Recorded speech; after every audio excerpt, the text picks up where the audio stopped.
Hi friends, எல்லாத்துக்கும் advance Deepavali நல்வாழ்த்துக்கள்ங்க. சிவகாசிலேருந்து வெடி parcel தாங்க வந்துச்சு. அதை தாங்க எங்கள் அம்மாவும் பாப்பாவும் ஓப்பன் பண்ணிக்கிட்டு இருக்கிறாங்க. பெரிய பாக்ஸில் நிறைய வெடி இருந்துச்சுங்க.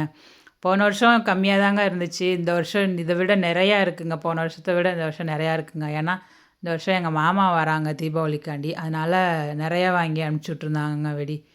போன வருஷம் எங்கள் பாப்பா மட்டும்தான் போடுறனாலன்ட்டு நிறையா இல்லாமல் கொஞ்சம் கம்மியாக தாங்க அனுப்பிச்சுட்ருந்தாங்க. இந்த வருஷம் தாங்க நிறையா வெடி. ஏன்னா எங்கள் மாமாவுக்கு பட்டாசு போடனா ரொம்ப பிடிக்குங்க.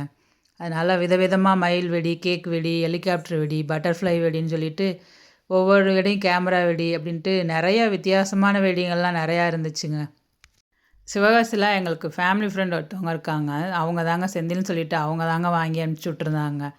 வருஷம் வருஷம் அவங்க தாங்க வாங்கி அனுப்பிச்சி விட்றாங்க. நல்லா நிறையா இருந்துச்சுங்க. இங்கே வந்தாலும் அமௌண்ட் ஜாஸ்தியாக இருக்குங்க. அங்கே வந்தால் பரவாயில்லங்க. நல்லா தாங்க இருந்துச்சு எல்லா வெடியும். எங்கள் பாப்பா எப்படா இதை வெடிப்போம் அப்படின்ற மாதிரி பார்த்துட்டே இருந்துட்டு காய்ச்சலுங்க அவளுக்கு. உடனே 2 கம்பி மத்தாப்பு மட்டும் எடுத்து பிடிக்கிறேம்மா அப்படின்னு சொல்லிட்டு காய்ச்சல்லாம் சரியாயிடுச்சுங்க. அப்படியே ஆட்டம் போட்டுக்கிட்டு ஜாலியாக அப்படியே ஃபேஸில் அவ்வளோ சந்தோஷத்தோடு பிடிச்சிட்டு இருந்தாங்க.